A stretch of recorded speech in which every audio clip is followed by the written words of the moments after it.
Hello everyone. लक्ष्य YouTube channel पर आप सभी का हार्दिक स्वागत है।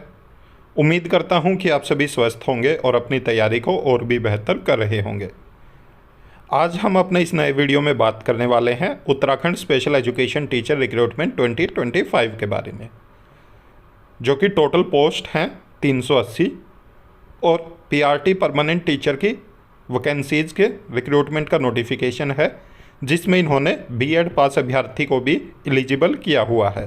तो अगर आपने बीएड की हुई है स्पेशल एजुकेशन में तो भी आप पीआरटी टीचर बन सकते हैं।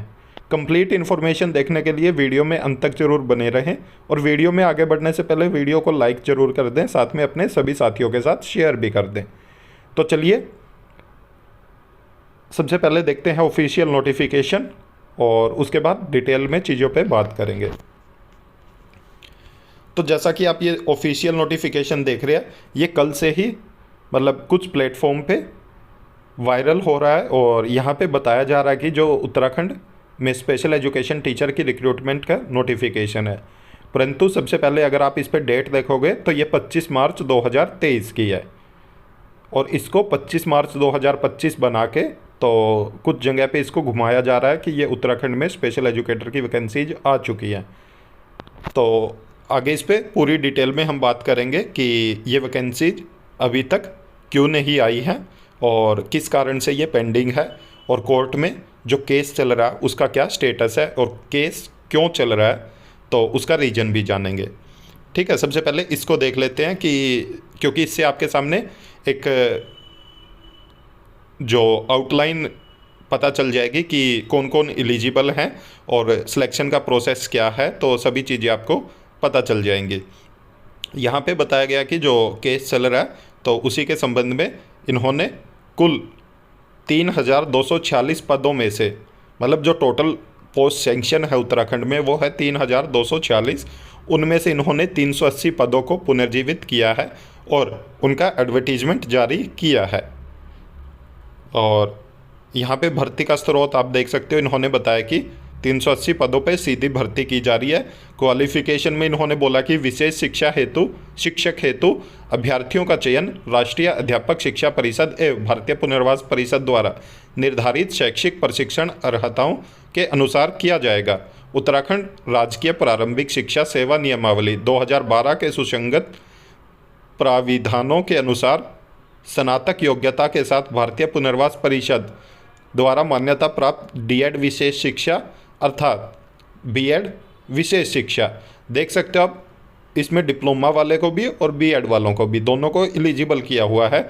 और आरसीआई द्वारा मान्यता प्राप्त जो समकक्ष डिप्लोमा है इसके अलावा उनको भी एलिजिबल किया जाता है। और जो इन्होंने बोला कि टेट 1 पास होना चाहिए, परंतु यहाँ पे अगर आपने बीएड की हुई है तो इन्होंने बोला कि आपका पीआरटी लेवल का टेट क्वालिफाई होना चाहिए। चयन के उपरांत नवनियुक्त विशेष शिक्षकों को 2 वर्ष के भीतर एनसीटी द्वारा मान्यता प्राप्त प्राथमिक शिक्षा में 6 महीने का एक सेतु पाठ्यक्रम आवश्यक रूप से पूरा करना होगा। जैसे कि आप सभी जानते हैं, जिन्होंने बीएड की हुई है उनको एक ब्रिज कोर्स करना पड़ता है 6 महीने का, तो ये उनके लिए है। भर्ती की प्रक्रिया जनपद स्तर पर पंजीकृत विशेष आवश्यकताओं वाले बच्चों के शिक्षण हेतु विशेष शिक्षकों की नियुक्ति हेतु विस्तृत विज्ञप्ति प्रकाशित की जाएगी। प्रकाशित विज्ञप्ति में शैक्षिक अर्हताएं, आयु एवं भर्ती से संबंधित समस्त शर्तें उल्लेखित की जाएंगी। यहाँ पे इन्होंने फॉर्मेट बताया कि आपकी जो सिलेक्शन होगा वो कैसे होगा। यहाँ पे आप देख सकते हो, इन्होंने बोला कि हाई स्कूल के मार्क्स लगेंगे इतने %, इंटरमीडिएट के इतने, स्नातक के और बीएड या डिप्लोमा जो भी आपने किया उसके इतने और अध्यापक पात्रता परीक्षा के इतने। तो आप देख सकते हो यहाँ पे मेरिट बेस आपका सिलेक्शन होने वाला है, तो बहुत अच्छी बात है। यहाँ पे बिना किसी पेपर के मेरिट बेस ही आपका सिलेक्शन होने वाला है। उसके अलावा इन्होंने ये कमेटी बनाई है, उसमें ये सदस्य रखे हुए इन्होंने। नियुक्ति की प्रक्रिया, चयनित विशेष शिक्षक को प्रथमतः विकासखंड के अंतर्गत यथा ऐसे विद्यालयों में चरणबद्ध रूप से जहां विशेष आवश्यकता वाले छात्रों की संख्या अधिक है प्रथम वहां तथा तदोपरांत अवरोही क्रम में नियुक्ति प्रदान की जाएगी। जनपद में ऐसे क्षेत्र विशेष को क्लस्टर नोडल के रूप में चिन्हित किया जाएगा जहां विशेष आवश्यकता वाले बच्चे अधिक संख्या में पंजीकृत हैं। क्लस्टर में सम्मिलित ऐसे विद्यालय जिनमें विशेष आवश्यकता वाले बच्चों की संख्या सर्वाधिक है में सर्वप्रथम विशेष शिक्षकों की तैनाती की जाएगी। यदि क्षेत्र विशेष में विशेष आवश्यकता वाले बच्चों की शिक्षा हेतु क्लस्टर चिन्हित नहीं हो पा रहे हो तो भी ऐसे क्षेत्र में पंजीकृत विशेष आवश्यकता वाले छात्रों के अध्ययन हेतु विशेष शिक्षकों की तैनाती की जाएगी। जिला शिक्षा अधिकारी प्रशिक्षक यह सुनिश्चित करेंगे कि यथासंभव क्लस्टर आधारित तथा एकल विद्यालयों में भी विशेष शिक्षक की तैनाती इस प्रकार की जाए कि अधिकतम विशेष आवश्यकता वाले बच्चों को शिक्षा प्रदान की जा सके। यदि पूर्व में निर्गत सामान्य विज्ञप्ति के सापेक्ष चयनित अभ्यर्थियों में डीएड अथवा बीएड अर्हताधारी चयनित होते हैं तो उनको भी ऐसे क्लस्टर एकल विद्यालय में तैनाती दी जाएगी जहां विशेष आवश्यकता वाले बच्चे अध्ययनरत हो। तो यहाँ पे वही बात की गई है कि जहाँ पे सबसे ज़्यादा बच्चे हैं पहले वहाँ पे विशेष शिक्षक रखे जाएंगे, उसके बाद फिर जहाँ पे कम है वहाँ पे फिर one school one special educator वाला भी फॉर्मूला अप्लाई होगा लास्ट में। वेतन इन्होंने बताया कि लेवल 6 का होगा और अन्य नियम बताए हैं कि अन्य नियम कौन कौन से होंगे। तो ये एडवर्टीजमेंट आया था जो कि 2023 में आया था, 25 मार्च 2023 में, परंतु इस पर अभी तक भी जो भर्ती है वो नहीं हुई है और इस पर स्टे ले लिया गया था क्योंकि कोर्ट केस के चलते ये भर्ती अभी तक पूर्ण नहीं हुई है। अब देखते हैं कि कोर्ट केस जो चला हुआ है उसका क्या रीज़न था और अब फ़िलहाल में क्या उसका स्टेटस है और ये भर्ती कब तक कंप्लीट होने के चांसेस हैं। तो जैसा कि आप देख सकते हो ये high court of Uttarakhand at Nainital, तो उनकी तरफ से ये ऑर्डर जारी किया गया जो कि 20 जुलाई 2023 का। तो इसमें आपको सभी चीज़ें डिटेल में समझ आएंगी कि ये केस हुआ क्यों था। यहाँ पे आप देख सकते हो इन्होंने बताया कि बहुत सारे केसेज हुए हैं तो सबको एक साथ इन्होंने मतलब जो भी सेम केस है उनकी सुनवाई एक साथ करने का इन्होंने निर्णय लिया है। और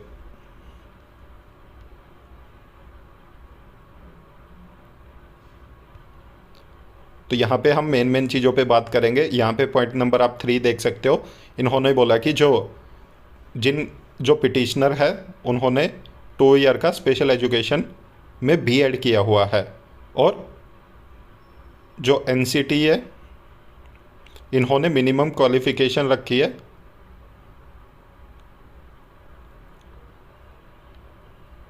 जो 1st to 5th की इन्होंने यहाँ पे बताई है कि क्या क्वालिफ़िकेशन है। 12th होनी चाहिए और 2 ईयर का डिप्लोमा होना चाहिए, ठीक है। उसके अलावा इन्होंने बोला कि टेट पास होना चाहिए यहाँ पे। और 6 to 8th की क्वालिफ़िकेशन बताई है कि ग्रेजुएशन होनी चाहिए, साथ में diploma in elementary education 2 year का डिप्लोमा हो या ग्रेजुएशन के साथ 1 ईयर की बीएड हो या ग्रेजुएशन के साथ 4 ईयर का बीएलएड हो और या इंटीग्रेटेड कोर्स भी हो। तो इसके अलावा टेट क्वालिफाई होना चाहिए। तो इन्होंने बोला कि इन सब को देखते हुए और जो 1st to 5th है उसके लिए जो क्वालिफ़िकेशन तय की है वो 2 ईयर डिप्लोमा की है या 4 year bachelor of elementary education की है। परंतु जो स्पेशल एजुकेटर की पोस्ट आई है 1st to 5th में, तो इसमें जो मिनिमम क्वालिफ़िकेशन रखी है वो है 12th और 2 year diploma in special education और साथ में टेट मांगा हुआ है। तो इन्होंने बोला कि जो 2012 है वहाँ पे एनसीटी ने स्टेट ऑफ उत्तराखंड को बोला था कि जो बीएड क्वालिफाई कैंडिडेट हैं वो 1st to 5th के लिए भी एलिजिबल होंगे क्योंकि इनको 2 ईयर वाले जो 2 ईयर डिप्लोमा पास कैंडिडेट नहीं मिल रहे थे तो वो अवेलेबल नहीं थे। नॉन अवेलेबिलिटी के कारण इन्होंने बीएड को वहाँ पे एलिजिबल किया था। इसके अलावा इन्होंने कुछ और ऑर्डर भी बताए हैं जिनमें ये चीज़ें कही गई थी।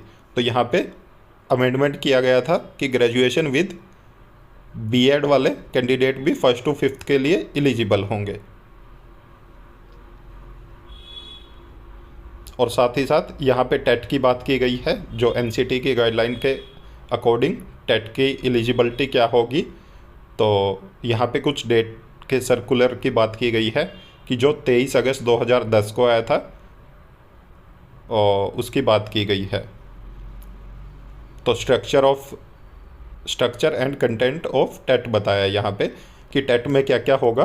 तो यहाँ पे all question will be MCQs होंगे, तो मल्टीपल चॉइस क्वेश्चंस आएंगे और सभी क्वेश्चंस 1 नंबर का होगा। तो उनके ऑप्शंस होंगे जिसमें से एक ऑप्शन सही होगा, नेगेटिव मार्किंग नहीं होगी। इसके अलावा पेपर 1 और पेपर 2 की बात की गई है। Paper 1 class 1st to 5th के लिए होगा और paper 2 class 6th to 8th के लिए होगा।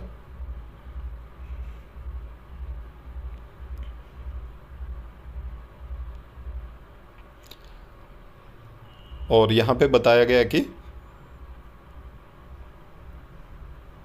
जो डेट बताई गई है और जो गाइडलाइंस बताई गई हैं कि जो CTET है और UTET के बारे में बात की गई है।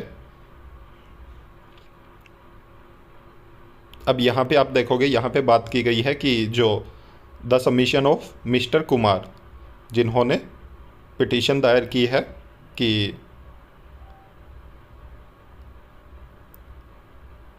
जो 28/10/2021 का जो जजमेंट आया था Rajneesh Kumar Pandey versus union of India, उसके अकॉर्डिंग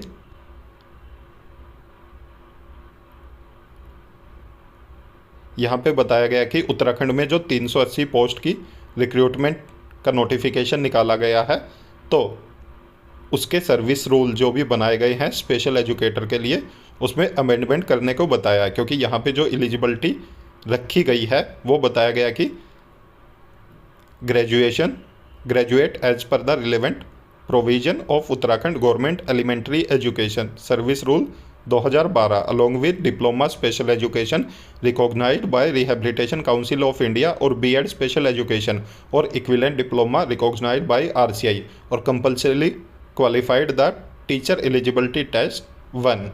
तो यहाँ पे बोला है इन्होंने कि ये क्वालिफिकेशन रखी है जो उत्तराखंड स्टेट ने प्राइमरी टीचर स्पेशल एजुकेटर के भर्ती के लिए।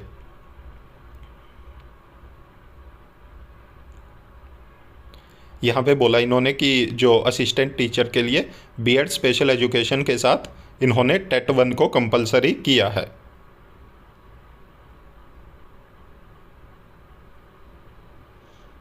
उसके अलावा यहाँ पे बात की गई है eligibility such permanent resident of state of Uttarakhand. तो यहाँ पे परमानेंट रेजिडेंट भी होना चाहिए उत्तराखंड का, उसकी बात की गई है।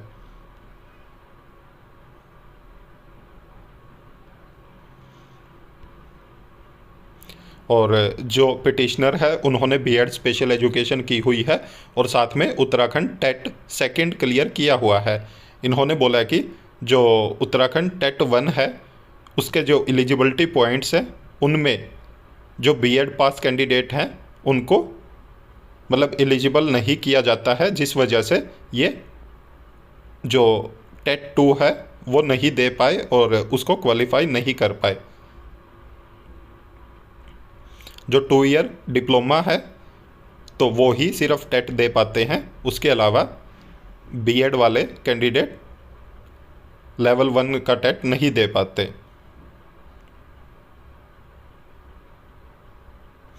और यहाँ पे बोला गया कि इनको रिलैक्सेशन दी जाए और जो बीएड पास कैंडिडेट हैं उनको भी 1st to 5th के लिए कंसीडर किया जाए।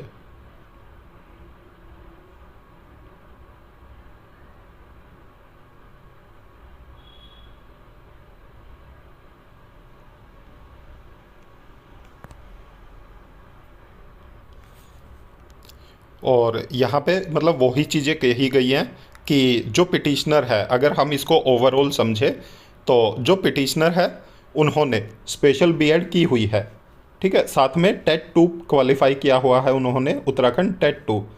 और इनका कहना यह है कि जो एडवर्टीजमेंट आया है उसमें इन्होंने बीएड वालों को एलिजिबल किया है, क्योंकि अवेलेबल नहीं है उनके पास कैंडिडेट डिप्लोमा वाले। परंतु बीएड के साथ साथ इन्होंने जो मिनिमम क्वालिफिकेशन रखी है उसमें टेट 1 रख दिया, जो रिक्वायर्ड किया है इन्होंने कि टेट 1 कंपलसरी क्वालिफाई होना चाहिए। परंतु पिटिशनर का कहना है कि जो बीएड स्पेशल एजुकेशन किए हुए हैं तो उनको जो टेट 1 की जब एलिजिबिलिटी क्राइटेरिया इन्होंने जो रखा है, तो टेट 1 के लिए एलिजिबिलिटी क्राइटेरिया में इन्होंने बीएड वालों को नहीं रखा है, जिसकी वजह से वो टेट 1 मतलब अप्लाई नहीं कर पाए, और उसके लिए उन्होंने फिर टेट 1 क्वालिफाई भी नहीं कर पाए हैं। तो इसलिए इन्होंने कहा है कि जिन्होंने भी टेट 2 किया हुआ है तो उनको भी एलिजिबल किया जाए। अब इसका फाइनल ऑर्डर देखते हैं, क्योंकि ये काफ़ी लंबे समय तक केस चला और अब इसका फाइनल ऑर्डर आ चुका है, तो उसके बारे में बात करते हैं। तो जैसा कि आप ये देख रहे हो, ये इसका फाइनल ऑर्डर है और यहाँ पे सभी चीज़ें क्लियर की गई हैं। तो यहाँ पे बताया गया है कि जो कैंडिडेट के पास कंपलसरी क्वालिफिकेशन होनी चाहिए, जिसमें टीचर एलिजिबिलिटी टेट 1 की बात की है इन्होंने, और इन्होंने बोला कि जो लास्ट 6 ईयर हैं उनसे बीएड को बाहर किया गया है टेट 1 की एलिजिबिलिटी में से। इन सब को देखते हुए इन्होंने बोला कि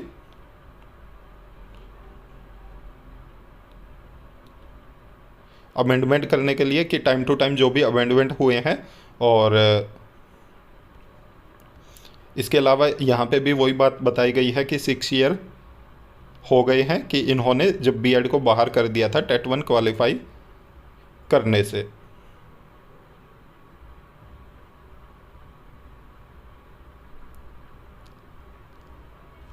इसमें सब में वही सेम चीज़ें दोहराई जा रही हैं बार बार कि जो टेट था तो टेट 1 से मतलब बीएड पास वाले कैंडिडेट को बाहर कर दिया गया था कि उनको फॉर्म अप्लाई ही नहीं करने दिया जाता था।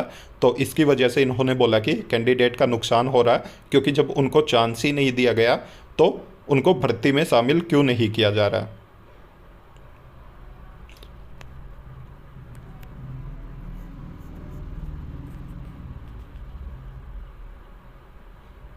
और साथ ही साथ इन्होंने ये भी बोला कि काफ़ी लंबे समय से उत्तराखंड में टेट ही नहीं हो रहा है, जो वहाँ की जो टेट कंडक्ट करने वाली बॉडी है वो काफ़ी टाइम से टेट कर नहीं रही है। यहाँ पे ये रजनीश कुमार पांडे वाला केस का रेफरेंस दिया गया है चीज़ों को लेके, कि उन्होंने बोला मल्टी प्रोंग अप्रोच अपनानी चाहिए, टीचर प्यूपिल रेशियो के बारे में बात की गई है, और परमानेंट पोस्ट निकालने के बारे में बात की गई है, और पोस्ट को फिल करने के बात की गई है, और जहाँ पे शॉर्टेज है वहाँ पे रिसोर्स पर्सन के थ्रू और इंस्टीट्यूट को मान्यता देने की बात की गई है। तो ये सब चीज़ें यहाँ पे बताई गई हैं। अब यहाँ पे जो स्टेट गवर्नमेंट के वकील हैं उन्होंने कुछ रेफरेंसेस दिए हैं पिछले केसेस के, जिसमें Devesh Sharma versus union of India है, और जहाँ पे बीएड को सफिशिएंट क्वालिफिकेशन नहीं माना गया था प्राइमरी स्कूल के लिए, और इसीलिए इन्होंने बोला कि जो स्पेशल एजुकेशन में बीएड किए हुए पास अभ्यर्थी हैं तो वो भी एलिजिबल नहीं होंगे। साथ ही साथ यहाँ पे Naveen Kumar and others versus union of India and other case का रेफरेंस दिया गया है, और यहाँ पे दोनों की बात करके बताया गया कि बीएड सफिशिएंट क्वालिफिकेशन नहीं है, और कोर्ट ने वो चीज़ें पहले ही मान ली है। तो उसके बेसिस पे जो छत्तीसगढ़ हाई कोर्ट का निर्णय आया था, तो उसके तहत जो बीएड पास कैंडिडेट थे उन्होंने उनकी जो भर्ती हुई थी तो उसको रद्द कर दिया गया था। इसलिए इन्होंने बोला कि टेट 1 पास होना ज़रूरी है और उसके बिना एलिजिबिलिटी नहीं है। तो लास्ट में आप देख सकते हो वही सब चीज़ें जिन केस के रेफरेंस दिए गए हैं। तो लास्ट पॉइंट में अगर आप पढ़ोगे 16 पॉइंट में, तो यहाँ पे डिसीजन दिया गया है कि जो टेट 1 असेंशियल क्वालिफिकेशन है, one of the essential conditions है, जो eligibility as per the notification issued by NCT. तो यहाँ पे बताया गया कि सेक्शन 23 है जो right of children to free and compulsory education act 2009 का, उसमें there for anyone who has not qualified TET 1 cannot be considered for appointment in primary school even otherwise also in view of the judgment। ये जो judgement मैंने बताए थे Devesh Sharma versus union of India और Naveen Kumar and other versus union of India and other, तो इनमें भी वही चीज़ें कही गई हैं कि जो TET 1 क्वालिफाइड नहीं है तो वो क्लेम नहीं कर सकता प्राइमरी टीचर के लिए, और इसलिए इस केस को अब ख़त्म कर दिया गया है। तो देख सकते हो आप, ये जजमेंट है 12 नवंबर 2024 का। तो काफ़ी लंबे समय तक ये केस चला, लगभग 2 साल तक। उसके बाद अब ये जजमेंट आ गया है, फाइनल ऑर्डर आ चुका है कि जिन कैंडिडेट्स ने केस किया हुआ था कि उनके पास बीएड स्पेशल एजुकेशन है परंतु TET 1 क्वालिफाई नहीं है, उनको कंसीडर किया जाए। तो कोर्ट ने सीधा सीधा बोल दिया है कि अगर आप TET 1 क्वालिफाई नहीं हैं तो आप एलिजिबल नहीं हैं प्राइमरी टीचर बनने के लिए। इसलिए इन्होंने अब केस को डिसमिस कर दिया है, और जिस वजह से ये भर्ती अटकी हुई थी अब वो रीजन ख़त्म हो चुका है। और उसके बाद आप देख सकते हो कि जो 7 मार्च को कोर्ट का जजमेंट आया है सुप्रीम कोर्ट का कि सभी स्टेट्स को अपने अपने स्टेट में भर्ती करनी चाहिए।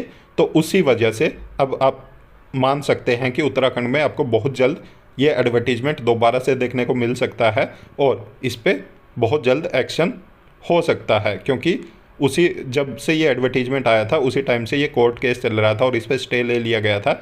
इसी कारण से ये भर्ती रुकी हुई थी, परंतु अब इसका फाइनल डिसीजन आ चुका है और जो स्टे था वो ख़त्म हो चुका है। तो आपको बहुत जल्द उत्तराखंड में भी स्पेशल एजुकेटर की वैकेंसी देखने को मिलेगी, जो कि बहुत वहाँ पे कैंडिडेट ही नहीं हैं जो डिप्लोमा पास हैं, तो इसलिए बीएड पास वाले कैंडिडेट को एलिजिबल किया गया है। परंतु साथ ही साथ इन्होंने बोला कि आपका TET 1 क्वालिफाई होना चाहिए। और ये काफ़ी लंबे समय से उत्तराखंड के जो भी अभ्यर्थी थे वो पूछ रहे थे कि उत्तराखंड में क्या प्रोसेस चल रहा है, इसलिए मुझे लगा कि डिटेल में वीडियो बनाना ज़रूरी है।